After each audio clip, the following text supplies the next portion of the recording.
Good afternoon बच्चों। भारतीय boarding school में आपका स्वागत है। मैं मनीषा, आपकी हिंदी टीचर।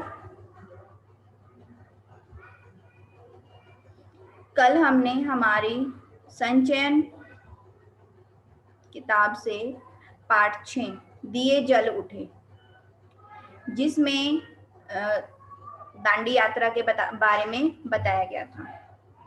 उसमें बताया गया था कि कैसे गांधी जी ने दांडी यात्रा की तैयारी की थी। उसमें जो सत्याग्रही शामिल थे उन्होंने किन कठिनाइयों का सामना किया, कैसे उन्होंने अपनी कठिनाइयों को दूर किया, इन सब के बारे में हमने पढ़ा। क्या आपको शब्दार्थ होमवर्क में दिए गए थे? आपने कर लिए हैं सैंसी? Yes ma'am. ओके, याद भी किए? No ma'am. क्यों बच्चे?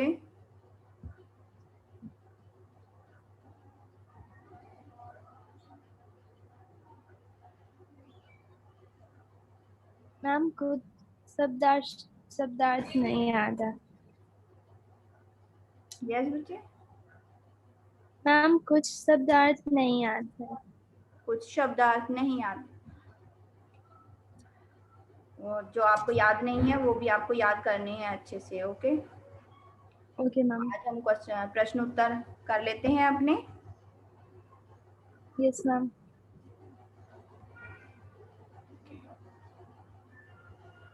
आपको स्क्रीन दिखाई दे रही है? Yes ma'am.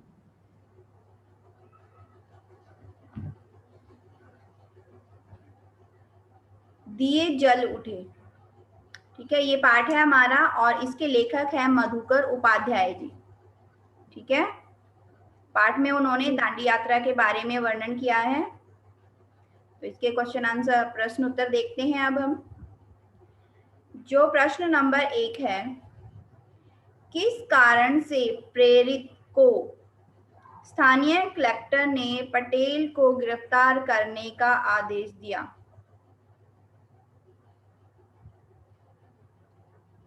अहमदाबाद के आंदोलन के समय सरदार पटेल ने स्थानीय कलेक्टर सीलीडी को वहां से भगा दिया था। इसी का बदला लेने के लिए उसने पटेल को गिरफ्तार करने का आदेश दे दिया, मगर ऐसा आदेश देकर वह स्वयं बुरी तरह फंस गया, क्योंकि इस गिरफ्तारी का पूरे देश में विरोध हुआ। जब अहमदाबाद में आंदोलन हुआ था तो जो सरदार वल्लभ भाई पटेल थे उन्होंने कलेक्टर सिलीडी को वहां से भगा दिया था। ठीक है, फिर वहां पर सिलीडी को रास में सिलीडी को नियुक्त किया गया था, जहां पर दांडी यात्रा शुरू होनी थी। ठीक है, वहां पर सरदार वल्लभ भाई पटेल जब अपना भाषण दे रहे थे तो सिलीडी ने उन्हें गिरफ्तार करने का आदेश दे दिया, ताकि वो सरदार वल्लभ भाई पटेल से अपनी बेइज्जती का बदला ले सके, जो उन्होंने उसे अहमदाबाद से भगा कर की थी। ठीक है, लेकिन क्या हुआ, ये उन्होंने आदेश तो दे दिया, सिलीडी ने ये आदेश तो दे दिया, लेकिन उसे खुद ही समझ नहीं आ रहा था कि पटेल जी को किस धारा के तहत सजा सुनाए और कौन सी सजा सुनाए, क्योंकि पटेल जी ने कोई अपराध नहीं किया था और उनकी गिरफ्तारी का पूरे देश में विरोध भी हुआ था। समझ आया? Yes ma'am.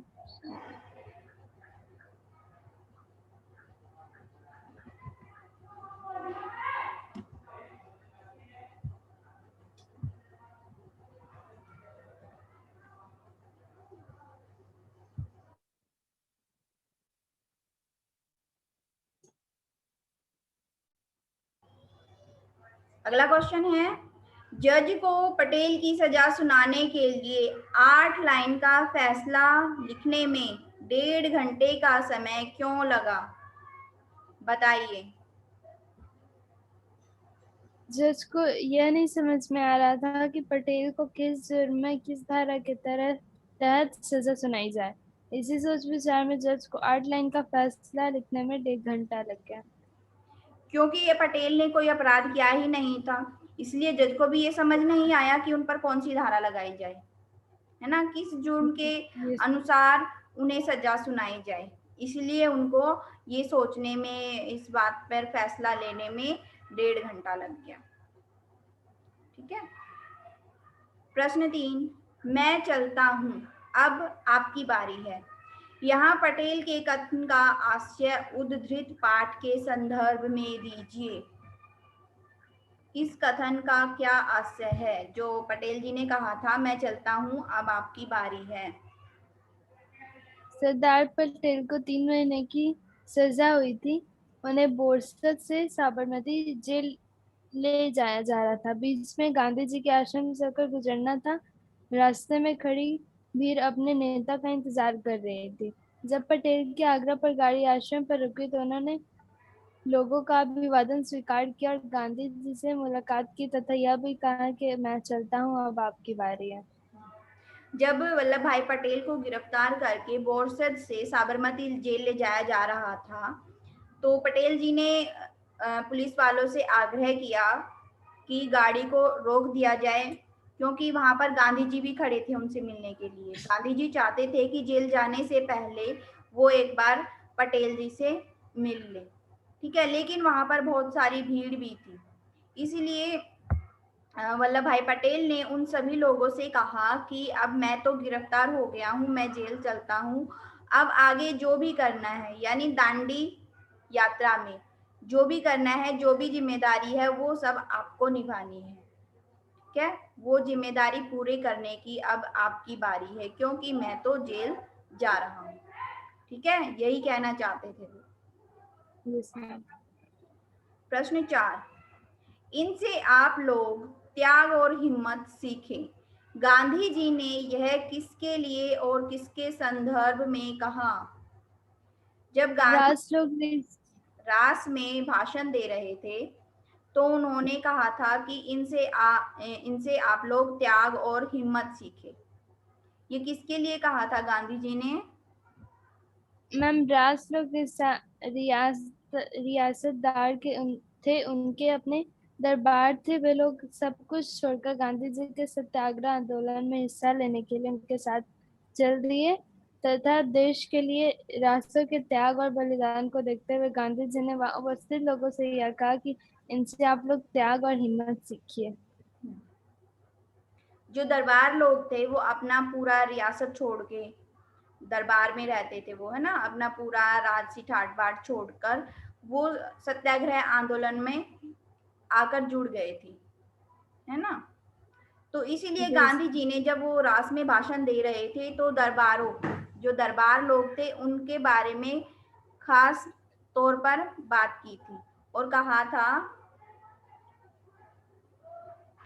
कि रासों के त्याग और बलिदान को देखते हुए गांधी जी ने वहां उपस्थित लोगों से कहा कि आप सभी लोग भी रास को देखकर, जैसे रास लोगों ने त्याग और बलिदान किया है और अपने सत्याग्रह आंदोलन से आकर जुड़ गए हैं, वैसे ही आप भी त्याग और हिम्मत रास लोगों से सीखिए। ठीक है बच्चे? Yes ma'am.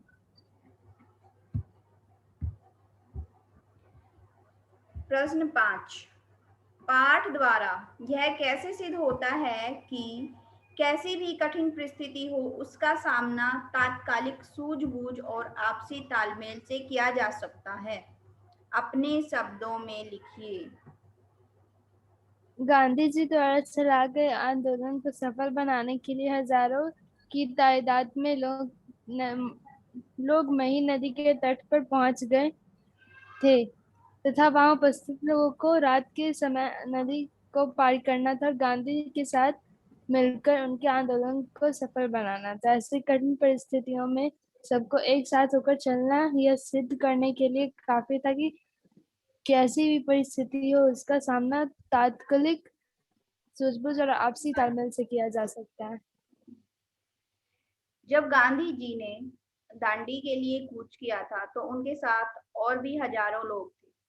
ठीक है, जब वो सब लोग मही नदी के किनारे पहुंचे, तो सब बहुत लंबी यात्रा करके थक चुके थे।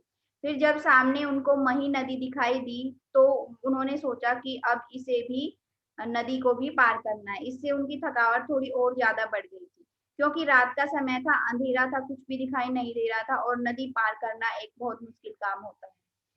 लेकिन जो वहां के आसपास के लोग थे वो सब क्या दिए लेकर खड़े हो गए थे, है ना, खड़े थे ना, यस मैम। नदी के इस पार भी और नदी के उस पार भी, ताकि जो सत्याग्रही थे वो आसानी से नदी को पार कर सके। ठीक है, तो इस बात से हमें पता चलता है कि अगर हम सब एक साथ मिलकर अपनी सूझबूझ से किसी भी कठिनाई का सामना करें तो उसे आसानी से हल किया जा सकता है।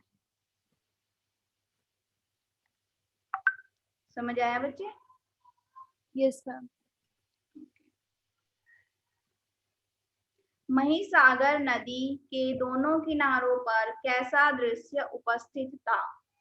अपने शब्दों में वर्णन कीजिए। नदी के दोनों किनारों हजारों की संख्या में लोग हाथों में दिए लिए हुए खड़े थे और दोनों ही ओर कीचड़ था, मगर लोगों के उत्साह में कोई कमी नहीं थी। एक तरफ तो गांधी जी के साथ पूरा जन सैलाब था, तो दूसरी ओर भी पूरा जन सैलाब गांधी जी के स्वागत के लिए उमड़ पड़ा था। जो मही नदी थी उसके दोनों किनारों पर कीचड़ था, दलदली जमीन थी और दोनों तरफ ही लोग दिए लेकर खड़े थे ताकि जो सत्याग्रही है वो आसानी से उस दलदली जमीन को और नदी को पार कर सके। दोनों यस मैम। तरफ, एक तरफ तो गांधी जी थे और उनके साथ और भी सत्याग्रही थे, और दूसरी तरफ जो दूसरे गांव के लोग थे गांधी जी के स्वागत के लिए खड़े थे। यह मेरी धर्म यात्रा है, इसे मैं चलकर पूरी करूंगा। गांधी जी के इस कथन द्वारा उनके किस चारित्रिक गुण का परिचय प्राप्त होता है?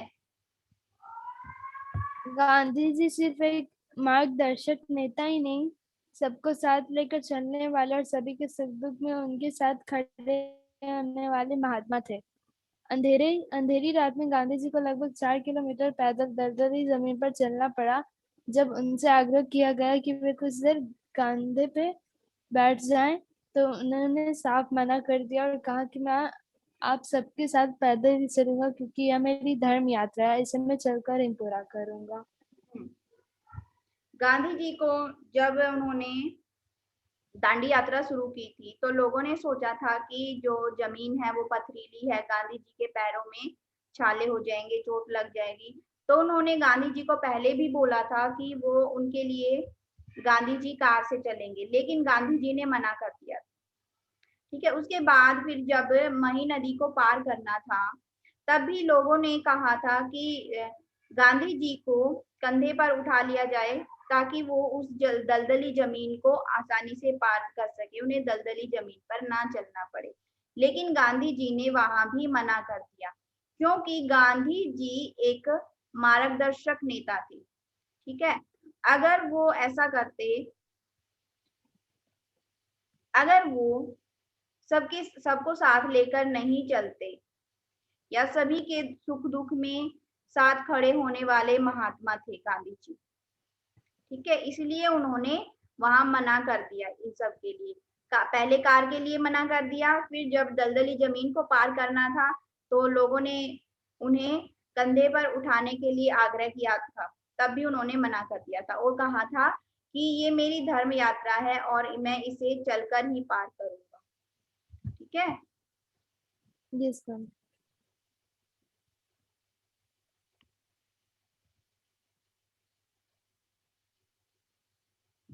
गांधी जी को समझने वाले वरिष्ठ अधिकारी इस बात से सहमत नहीं थे कि गांधी जी कोई काम अचानक और चुपके से करेंगे। फिर भी उन्होंने किस डर से और क्या ऐतिहासिक कदम उठाए?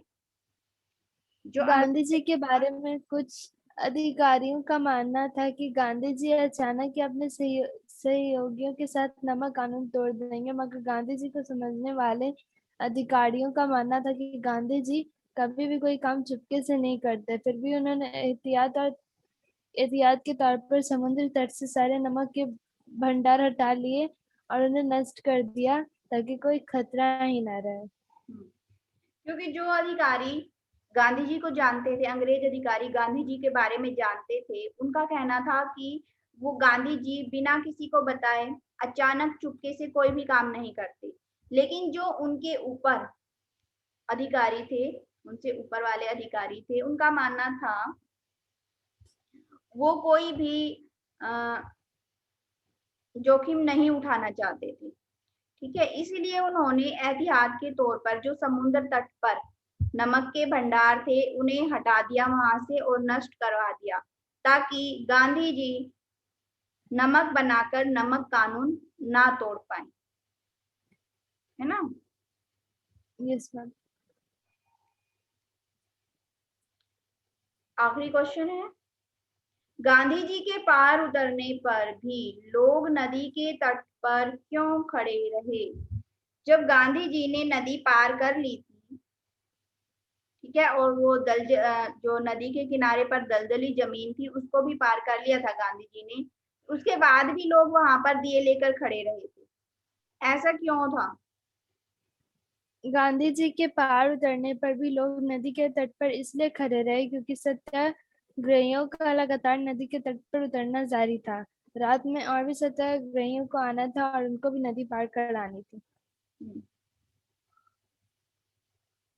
जब गांधी जी ने नदी पार कर ली थी तो उसके बाद भी बहुत से लोग वहां पर दिए लिए खड़े थे, क्योंकि उनका मानना था कि और भी अधिकारी हमारे इस सत्याग्रह से जुड़ने वाले हैं, उनको नदी पार करने में किसी परेशानी का सामना न करना पड़े, इसलिए वो लोग वहां पर काफी देर तक दिए लेकर वहां पर खड़े रहे थे।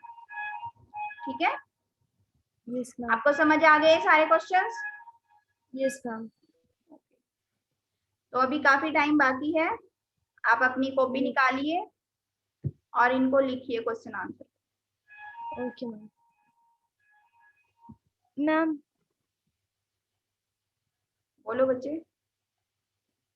Ma'am may I go for 5 minutes? Okay, you may go but come soon. Okay ma'am.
Ma'am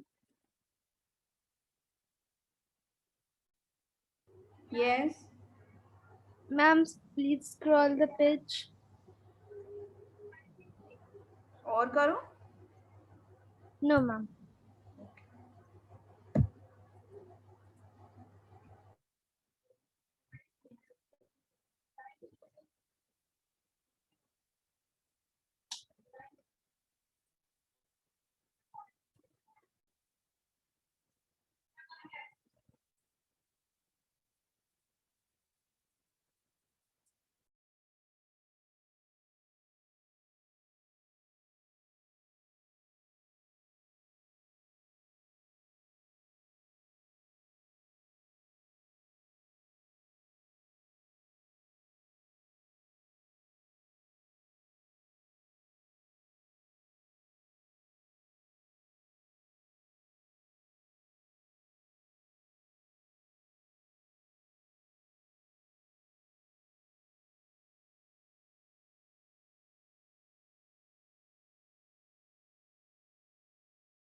hello सैंसी, हेलो बच्चे, आपको आवाज आ रही है सैंसी?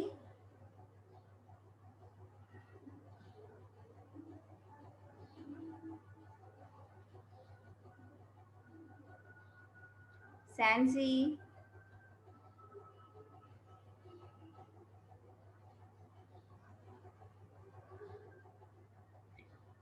ओके बच्चे, आज की क्लास में इतना ही करते हैं। बाकी ओके क्वेश्चन मैं मैम। आपको होमवर्क में भेज दूंगी। ओके, तो ओके याद भी मैम। करने हैं ये question. Okay okay ma'am. Okay, bye ma'am. Bye.